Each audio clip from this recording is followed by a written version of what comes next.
اعلی حضرت مفتی اعظم حجت الاسلام بریلی تجھے سلام۔ السلام علیکم ورحمۃ اللہ تعالی وبرکاتہ۔ مرکز اہل سنت جامعہ رضویہ منظر اسلام کے یوٹیوب چینل ہم سبق درس نظامی میں آپ کا خیر مقدم ہے۔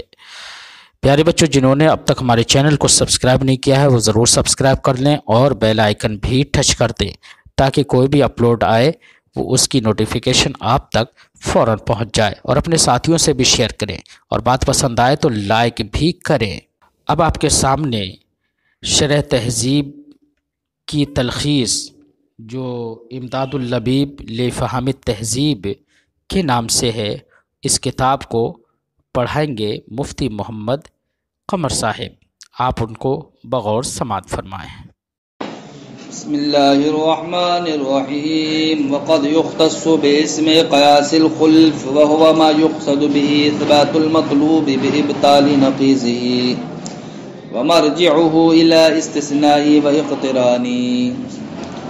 ما قبل میں آپ نے قیاس استثنائی کی دونوں قسمیں، قیاس استثنائی اتصالی اور قیاس استثنائی انفصالی کو ملاحظہ کیا۔ اب یہاں سے جناب والا ایسے قیاس کو بیان فرماتے ہیں جو قیاس خلف کے نام سے مخصوص ہے، جو قیاس تو یہاں کیوں پیش کیا جا رہا صاحب اس کو؟ یہاں اس لیے پیش کیا جا رہا کہ قیاس خلف کا دار و مدار یا قیاس خلف کا وجود کائے پر موقوف ہے؟ قیاس استثنائی پر موقوف ہے۔ اس نے پہلے قیاس استثنائی کو بیان کیا، اب جیسے قیاس استثنائی کے بیان سے فارغ ہو گئے، لہذا اس پر جس قیاس کا وجود ہے اب اس قیاس کو پیش کر دیا۔ وہ قیاس کون سا ہے؟ قیاس خلف۔ قیاس خلف کو آپ جان چکے ہو، ما قبل میں بہت مرتبہ پڑھا تم نے۔ قیاس خلف کس کو کہا جاتا ہے؟ کہتے ہیں جناب والا قیاس خلف کا مطلب ہوتا ہے کہ مطلوب کو ثابت کرنا۔ اب وہ مطلوب اس طریقے پر صادق کیا جائے گا کہ ہم کہیں گے کہ اگر ہمارا مطلوب صادق نہیں ہے تو ضرور اس کی نقیض کیا ہوگی؟ صادق ہوگی۔ اس لیے کہ اگر نقیض بھی صادق نہ ہو تو ارتفاع نقیضین لازم آئے گا، لہذا اب جناب والا نقیض کو ثابت ماننا پڑے گا، لہذا اب ہم اس نقیض کو اصل کے ساتھ رکھیں گے اور پھر قیاس کو ترتیب دیں گے، تو اب جو نتیجہ نکل کے آئے گا وہ محال کو مستلزم ہوگا۔ تو وہ محال کیوں لازم آ رہا ہے؟ وہ محال اس لیے لازم آ رہا ہے کہ ہم نے جناب والا نتیجے کو، مطلوب کو صادق نہیں مانا بلکہ اس کی نقیض کو صادق مان لیا، لہذا اب یہ بات ثابت ہو جائے گی کہ اصل مطلوب، اصل نتیجہ صادق ہے اور اس کی نقیض کیا ہے؟ کاذب ہے۔ تو قیاس خلف کے ذریعے سے جناب والا مطلوب کو ثابت کیا جاتا ہے۔ کس طریقے پر؟ اس کی نقیض کو باطل کر کے، اس کی نقیض کو باطل کر کے۔ لیکن اس قیاس کا دار و مدار کائے پر ہے؟ قیاس استثنائی پر۔ اب قیاس استثنائی وہ جناب والا کیا ہو؟ اتصالی ہو، چاہے قیاس استثنائی انفصالی ہو۔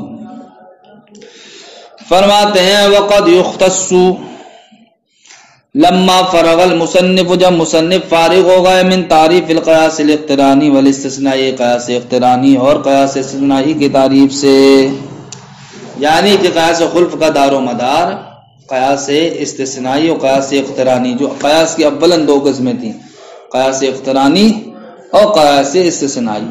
تو قیاس خلف کا دار و مدار قیاس اقترانی اور قیاس استثنائی دونوں پر ہے۔ اب ان دونوں کے بیان سے فارغ ہونے کے بعد اب جناب والا موقوف کا ذکر فرمایا، جب موقوف علیہ کے بیان سے فارغ ہو گئے۔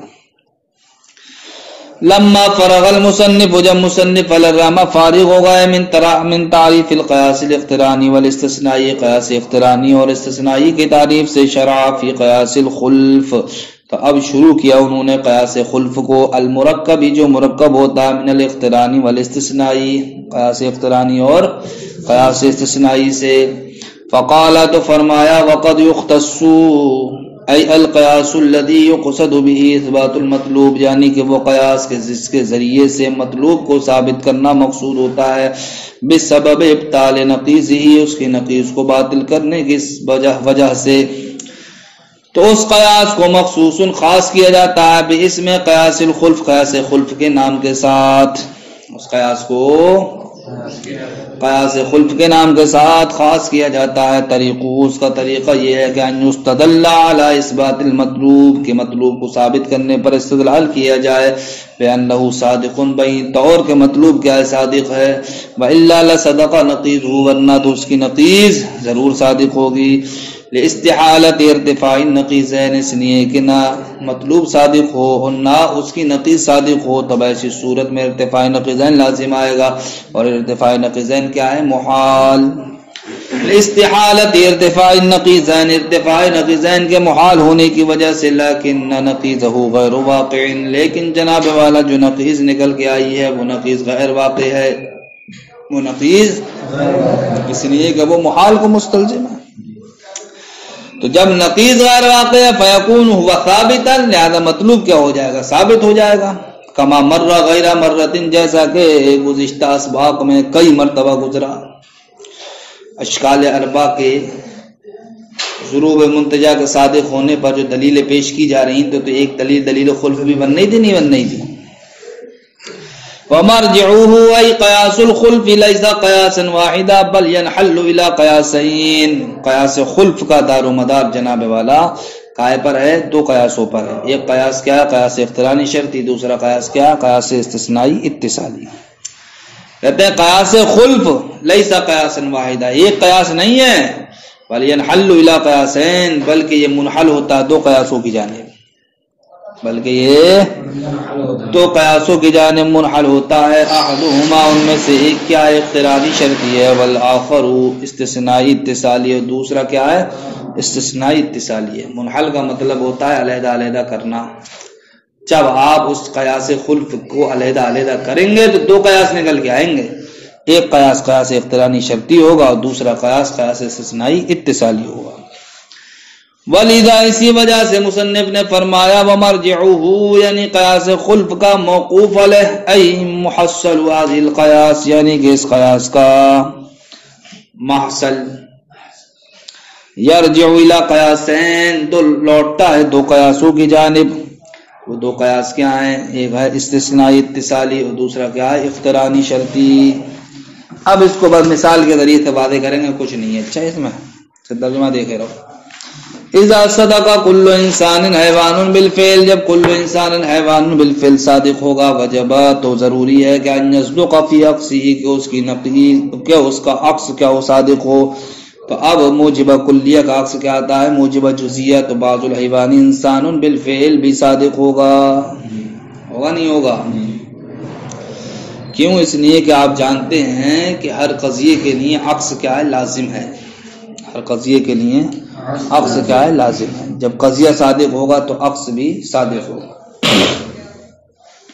ہذا مطلوبنا، یہ ہمارا مطلوب ہے، ومدعانا، اور ہمارا مدعا ہے۔ فاذا اردنا، تو جب ہم ارادہ کریں، ان نستدل علی اثباته، کہ ہم استدلال کریں اس کو ثابت کرنے پر، بقیاس الخلف، قیاس خلف کے طریقے پر، تو نقول هكذا، ہم کہیں گے اس طریقے سے، لو لم يصدق مع الاصل هذا العکس لصدق مع الاصل نقیضه، کہ اگر جناب والا اصل کے ساتھ یہ عکس صادق نہ ہو، اصل کے ساتھ یہ عکس صادق نہ ہو، تو اب جناب والا اصل کے ساتھ اس کی نقیض ضرور صادق ہوگی۔ تو اب عکس کیا ہے، بعض الحیوان انسان بالفعل، تو اب اس کی نقیض کیا نکل کے آئے گی، موجبہ جزیہ کی نقیض کیا صاحب، سالبہ کلیہ۔ تو اب لا شیء من الحیوان بانسان دائما، یہ جو نقیض نکل کے آئے گی یہ نقیض ضرور صادق ہوگی۔ وکلما صدق هذا النقیض، جب یہ نقیض صادق ہوگی، مع الاصل، اصل کے ساتھ، کس طریقے پر ہم کہیں گے، اصل کے ساتھ ملا کر، تو کہہ رہے بأن نقول علی طریق الشکل الاول، بہین طور کہ ہم شکل اول کے طریقے پر کہیں گے، کل انسان حیوان بالفعل، یہ کیا تھا، اصل تھا یا نہیں تھا؟ اب اس کے ساتھ ہم نقیض کو ملا دیں گے، کس کی، اس اصل کا جو عکس آیا تھا اس عکس کی نقیض کو، وہ کیا ہے، لا شیء من الحیوان بانسان دائما، تو اب ینتج، نتیجہ نکلے گا، لا شیء من الانسان بانسان بالفعل، انسان میں سے کوئی بھی انسان نہیں ہے بالفعل۔ یہ تو جناب والا کیا ہوگا، شے کا اپنی ہی ذات سے سلب ہو گیا۔ تو صدق لا شیء من الانسان بانسان بالفعل، جب آپ مطلوب کو صادق نہیں ماننا ہے تو نقیض لا شیء من الانسان بانسان بالفعل ضرور صادق ہوگی۔ فالحاصل، تو حاصل یہ ہے کہ انه لو لم يصدق مع الاصل، اگر جناب والا عکس صادق نہ ہو اصل کے ساتھ، یا یہ کہو کہ اگر صادق نہ ہو ہمارا مطلوب اصل کے ساتھ، لصدق المحال، تو ضرور اس کی نقیض کہہ لو یا کہہ لو ضرور محال صادق ہوگا۔ وہ محال کیا ہے؟ لا شیء من الانسان بانسان بالفعل لیکن التالی باطل، لیکن تالی کیا ہے؟ باطل ہے۔ یعنی کہ جناب والا تالی کیا تھی؟ اگر عکس صادق نہیں ہوگا تو نقیض ضرور صادق ہوگی، یہی تو تالی ہے بھائی اوپر۔ ارے لو لم یصدق پہ پہنچو آپ، لو لم یصدق مع الاصل ھذا العکس، اگر جناب والا یہ عکس اصل کے ساتھ صادق نہ ہو، لصدق مع الاصل نقیضہ، تو ضرور اصل کے ساتھ اس کی نقیض صادق ہوگی۔ ٹھیک، تو یہ تھی تالی، تو یہ تالی کیا ہے؟ باطل۔ تالی کیا ہے؟ باطل۔ کیوں باطل ہے؟ اس لیے کہ وہ محال کو مستلزم ہے۔ جب تالی باطل ہے تو مقدم بھی باطل ہوگا۔ تو مقدم کیا آتا ہے یہاں پر؟ اصل کا صادق، وہ یہ عکس کا اصل کے ساتھ صادق نہ ہونا، تو اصل کے ساتھ عکس کا صادق نہ ہونا یہ باطل ہوا، تو ثابت کیا ہوگا؟ کہ اصل صادق ہے۔ اصل کیا ہے؟ صادق ہے۔ فالحاصل، تو حاصل کلام یہ ہے کہ انه لو لم يصدق مع الاصل، اگر جناب والا عکس صادق نہ ہو، اصل وہ ہمارا مطلوب صادق نہ ہو اصل کے ساتھ، لصدق المحال، تو ضرور محال صادق ہوگا۔ وہ محال کیا ہے؟ لا شیء من الانسان بانسان بالفعل لیکن التالی باطل، لیکن تالی کیا ہے؟ باطل ہے۔ فالمقدم الذي هو نقيض المطلوب مثله، تو مقدم بھی جناب والا، مقدم بھی وہ مقدم جو مطلوب کی نقیض ہے وہ بھی کیا ہوگا؟ اسی کے مثل ہوگا۔ تو وہ مقدم جو مطلوب کی نقیض ہے وہ بھی کیا ہوگا؟ اسی کے مثل ہوگا، یعنی کہ وہ بھی باطل ہوگا۔ وَإِذَا بَطَلَ صِدْقُ هَذَا النَّقِيض، تو جب اس نقیض کا صادق ہونا باطل ہو گیا، مع الاصل اصل کے ساتھ، ثبت صدق المطلوب معه، تو اب جناب والا مطلوب اصل کے ساتھ صادق ہونا، مطلوب کا اصل کے ساتھ صادق ہونا یہ ثابت ہو گیا۔ والاکثر، تو مختصر طریقے پر آپ یہ کہیں گے فی تقریر قیاس الخلف، قیاس خلف کی تقریر میں، کہ ان نقول، کہ ہم کہتے ہیں لو لم یثبت المطلوب، اگر مطلوب ثابت نہیں ہوگا تو ضرور اس کی نقیض ثابت ہوگی۔ وکلما ثبت نقیضہ ثبت المحال، جب اس کی نقیض ثابت ہوگی تب جناب والا محال ثابت ہوگا۔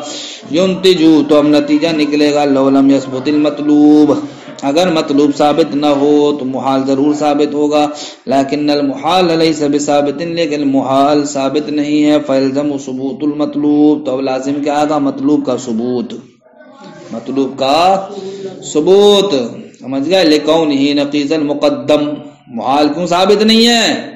مقدم کی نقیض ہونے کی وجہ سے، یہ ربط سمجھ لیو، اسی نے میں تمہیں آگاہ کر رہا ہوں کیونکہ مجھے بھی ربط سمجھنے میں چکر میں پڑ گیا تھا میں۔ تو اب لکونہ نقیض المقدم، یہ علت ہے جناب والا کس کی؟ لیکن المحال لیس بثابت، لیکن محال ثابت نہیں ہے۔ کیوں ثابت نہیں ہے؟ اس لیے ثابت نہیں ہے کہ وہ جناب والا مقدم کی نقیض ہے، آئے گی مقدم کی نقیض ہے۔ اس کو صحیح طریقے سے نشین کر لو۔ السلام علیکم۔